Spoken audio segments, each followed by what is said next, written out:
Jess, my makeup will be done like this for about 3 days. I'm so lazy. Or it'll be down here near my nose, the end of my nose. I'm not going to lie. This is a definite area where we are so similar. Except for you don't like, you're like, okay, this is really nice. But I mean, I could do without it. I never wear makeup like you. And so when I do have it on, I do look different. Yeah. People make a point about it, right? Yeah. And I also feel, I've got a makeup artist and friend here that I love. And I always tease her. Her name is Lindsay. And I always say, you know, she's like what I do for myself. I'm like, Lindsay, you know, I'm going to dinner with a friend, I'm having a birthday or whatever.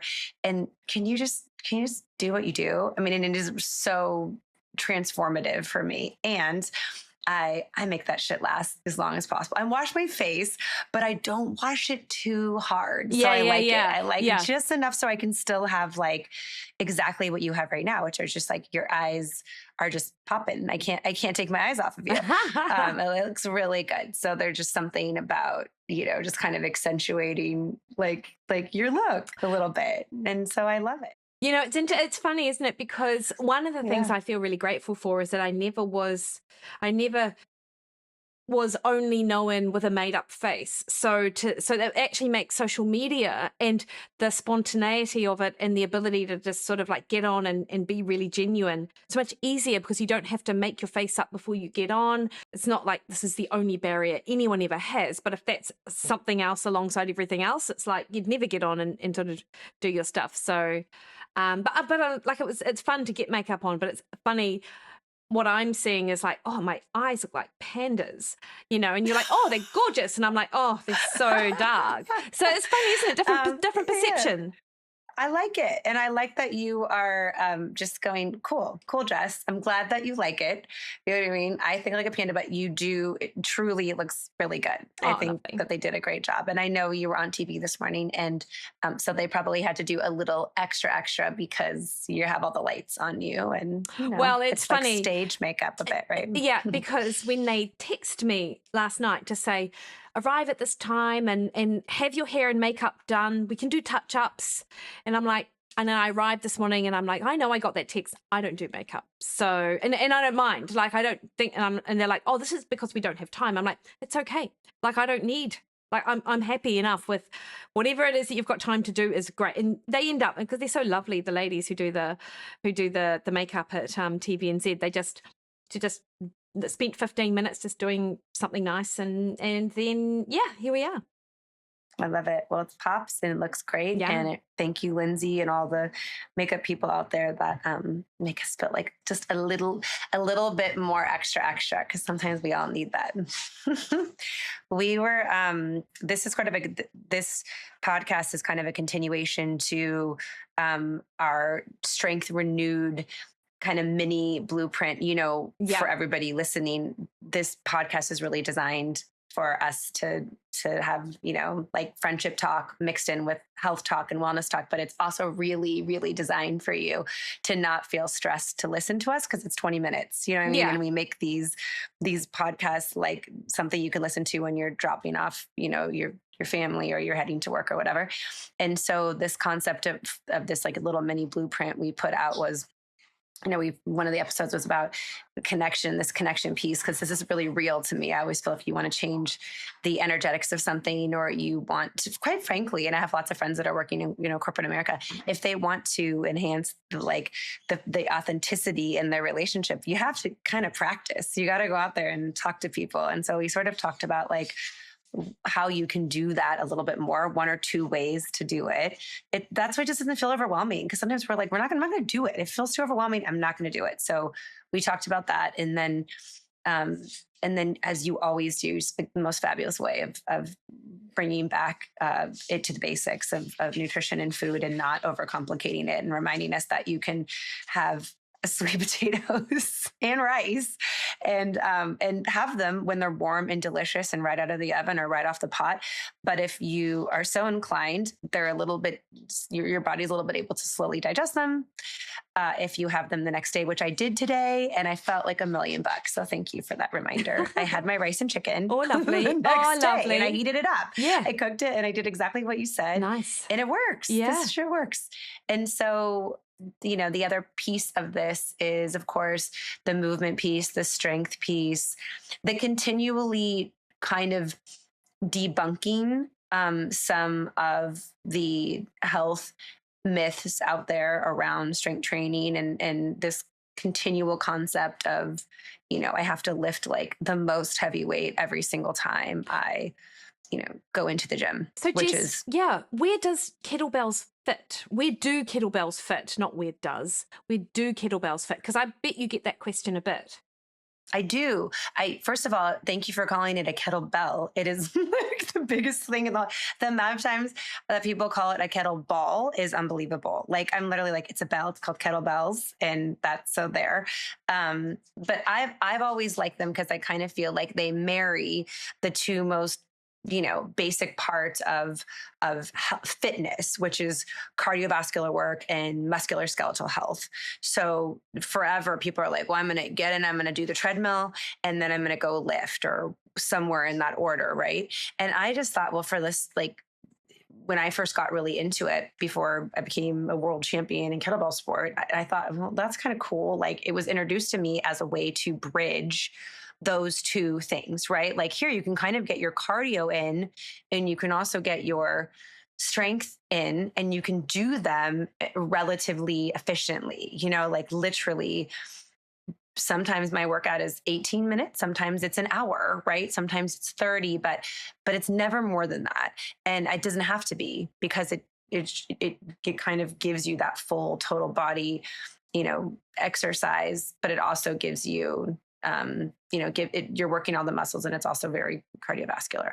So I would say it just kind of bridges the two things. So if you don't want to do cardio, strict cardio, and you don't want to just lift, it kind of is a way of being both for you. So it kind of marries them. And you do both as well anyway, don't you? You still have some cardio sessions, and you do have a trainer that you work with on sort of more pure strength. Am I right?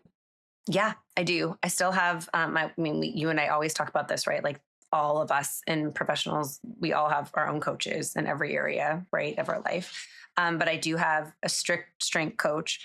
And when we're together, we, typically I'll see him once a week. So we'll do more total body strength work. So we'll hit upper, we'll hit core, we'll hit legs. And he does the stuff that's like, I don't always want to do. I don't really feel like doing a heavy leg press by myself, but he helps me do that. And then I also have a, world champion, like, coach for my kettlebell as well. And I have had that for most of my life. Right. I always say lifting a 53-pound kettlebell over my head doesn't happen, like, without that coaching. So he's in Costa Rica, but he'll program for me and kind of give me what I need to do. So I do a lot of his work. And then I have, a training partner who's also another badass world champion. And so we train together one day a week too. So that's the coaching piece, the strength piece, the kettlebells that I do. And then the in-between stuff is, I get on the spin bike. Truly, I still love a good Peloton power zone ride where it's in that kind of zone of 2, 3, 4, right? And then people ask a lot. I do wear a weighted vest, but I don't wear it all the time. And I find that I sometimes don't want to wear it because it kind of makes me like fold over. So it's great. I recommend it, but I do a lot of just, power walking and a little bit of running. Not as much running as you do, but I do add that in for just kind of like cardio days. But yeah, that's okay that you don't do that running that I do, Jess, because I don't do kettlebells. So I mean, same, right? I was just looking to see what research there was on kettlebells for sort of strength and cardio, and there's a bit, right? So it and I mean I know you know this, but for example, wax some poetic here. Yeah, a 2010 study found a 20-minute kettlebell snatch workout was aerobically as energetic as running at a 6-minute mile pace, which is pretty good. That's pace. Correct. Yes, that's completely correct. Yep. Yes, but I've cited that study too, and we kind of go back to that as one of the kind of gurus in kettlebell sport will always say that. Getting through a 20-minute or even 2 10-minute sets with a small break in between, does kind of feel like I threw in a backpack with like literally like loaded weights and rocks in them and ran up a hill. Because it is like running a 6-minute mile, which is fast. I don't know what your average mile is fast. but 6 is quick. 6 is quick. You definitely get VO2 max gains.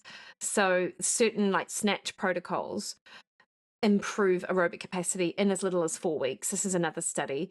Also showed, another study found that kettlebell routines can simultaneously, as you told us, enhance both cardiorespiratory fitness and muscular strength. I think as well, kettlebells are quite nice, like they're novel. Like, there's something not for everyone, but even like to add in like a 10 or 15 minute, I'm not sure, 8 to 10 minute or 8 to 12 minute sort of routine in either your aerobic session at the end of it or start of it, or similarly in amongst strength. I've seen people do that in amongst their strength session. Like, is there validity there, Jess? Yeah, I think that I literally say this in all honesty, because I've hard pressed, I always say, to find much wrong with it. Like it's like literally a high intensity piece of equipment or workout without the impact. It's really hard to find that. In terms of where you put it in, I actually think it can go in anywhere. It also it works like so complementary for running. It works so complementary for dance. You know what I mean? Like for yoga. I mean, I kind of feel like whatever athlete you are, pro basketball player, like, gymnast, it doesn't really not go. You know what I mean? It goes back to all of my ridiculous food analogies. It's like, it's ketchup. Put some really nice, it goes with everything. It does. It's like a completely versatile, I always say it's amazing as a standalone workout. It gives you everything that you need. I would say, or as an accessory. I'm going to ask you a quick question about this, but before I do, I think that it's, I love the versatility of it. So I think that you can kind of work your way up in weight. It doesn't take up a lot of space. The two things I think that perhaps it lacks is, progressive overload. So when you're training, it's like, obviously a barbell is much easier to just keep putting weights on, right? And kettlebells, you can do that, but that's just a more efficient way to do that. And then also just like isometric movements. Some people just really want to hit this one part of their bicep. That's not really going to be your the best option for those particular things.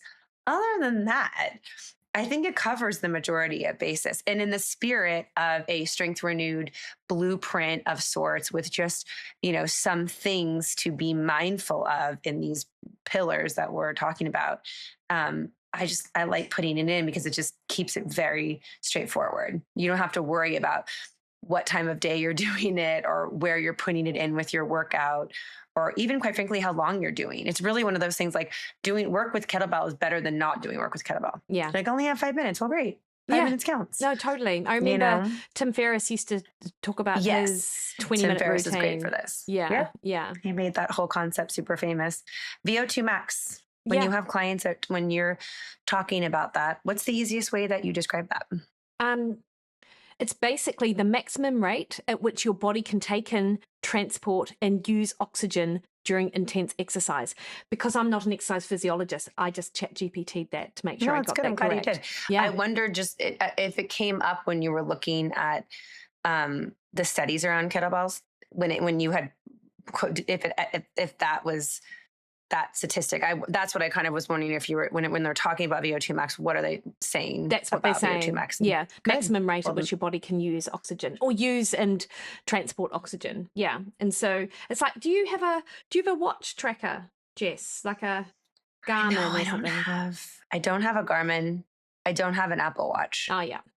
I guess I should get one of them. No, you don't need one. The only reason for a while wear I wore the Polar, when I was training, I would wear like a heart rate monitor and just kind of, and then it would just get so sweaty and like fall down. And I don't know, And then the watches I don't wear a lot because when you're kettlebell lifting, the bell tends to rest on the forearm. So it's just hard to wear. It's hard to wear those watches because you have to turn them around, or often you really just have to take them off. Yeah. And you don't need one either. Like and to be fair, the watches are terrible. Like it's so inaccurate, the VO2, any of that sort of heart rate stuff at the watch is super inaccurate anyway. But what do you use yours for the most? Running. Yeah. Your mileage. Yeah. Yeah. Yeah. Collecting and also counting laps of the pool as well. So when I swim. Oh, that's good. Yeah. So I don't need to count. And also steps. I love counting my steps. I do love counting my steps. And for that, I just take my phone. Yeah. Like, makes sense. Everywhere I go. Yeah. Yeah. So at least I'm getting some kind of idea of that. But, moral of the story, I think truly be mindful of your steps. I think that's important. I used to kind of like roll my eyes when people would tell me 10,000 steps. And I was like, ugh. But then when I started my own, like just my own tracking, I realized that there were a lot of days where I wasn't even close to that, and I wasn't feeling as good. I wasn't, again, we talked about this, like, how do you help yourself, digest and regulate blood sugar? How do you feel better? How do you just kind of like a good system of regulation? And so now but I am mindful of when I'm just strolling with my husband and we're just like chatting about life, or if I'm just trying to put the pedal to the metal a little bit more and have like maybe a lighter chat. I think that's just important too. People are like, well, how would I know? I'm like, well, you can use a talk test pretty easily. Yeah, you can. Rated perceived exertion will help you with that just fine. Yeah. So if you're wondering what kind of walk to do, just how easy can you have a conversation? Yeah. Right. But equally, any movement is good, right? So any movement is good. Yeah. Yeah. Like any movement is good. Because I would never use walking as exercise because I'm really bad at walking. Like I'm so slow. Like I just love to stroll. And are you? Yeah. I just don't like anything other than a stroll. So I always get passed by people when I'm out walking, which is fine. You do? Yeah. I'm okay with that. So not what I actually thought that you would say. But no, it's totally I'm sweet, because I guess the thing is it's the same with swimming. I'm really, really slow at swimming, but when I realized I didn't have to be good at it, I just started enjoying it more. It's the same with walking. I don't need to be fast. I just need to get there. That. Yeah. And if I'm slow, I just need to allow more time. That's fine. Well, and that's one thing that also attracted me to the kettlebell whole land was that I could do the workout, but I could also compete in this darn thing. And when I started competing in it, I started realizing that there were people that were over 75 competing in it. And I thought, okay, I need to find whatever that is, because I love a concept of something that you can literally get stronger with, continue to grow with.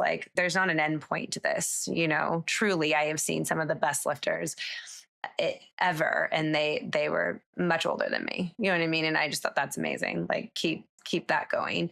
It's a straightforward strength in many ways. There's a lot of muscles being recruited, and it's also just kind of thoughtful. You can't really check out when you're doing it. Walking, I can check out. Kettlebelling, I cannot. I need to be completely mindful of what I'm doing while I'm doing it. And that's just a fact. So, and it's an intellectual lift of sorts, but it does kind of fit into the pillars of, when you think about what you're eating. And we talked about this last night, yes, over consume more protein than you think you are currently doing, because inevitably you're probably not eating enough. And the same thing with carbs are not your enemy. It's just making sure that you're eating them appropriately and not being afraid to eat them the next day out of the refrigerator. Yeah, nice one. All right, Jess. Let's wrap it up. What are you grateful for? Grateful for the opportunity to educate the masses on why protein crisps are not the go-to on your protein intake, basically. How many grams of protein does a protein crisp have? No idea, but who cares? So not where you need to go. Just avoid the protein crisps. I know, man. We get really sidetracked by the stuff that doesn't really matter. Yeah. Yeah. I am grateful that I'll just piggyback on that we get to educate the masses, that I get to be part of helping people feel less overwhelmed about their health. Nice. I think ultimately. So however we can answer all those questions for you. And I always say that I'm part of this demographic that listens, because it's really easy to overconsume information actually sometimes and not be logical about what we're actually consuming. And then one really important thing is just keep practicing it, you guys. Just pick one thing or two from these pillars. Use these 4 pillars, and don't you don't need anything else. Practice it. Lovely. Start. Nice one. Have a very good rest of your day, Thank you. You too. I hope your eye makeup lasts a really long time. It'll still be on next week. I know, right? I'll see you next week with that eye makeup on. See you later.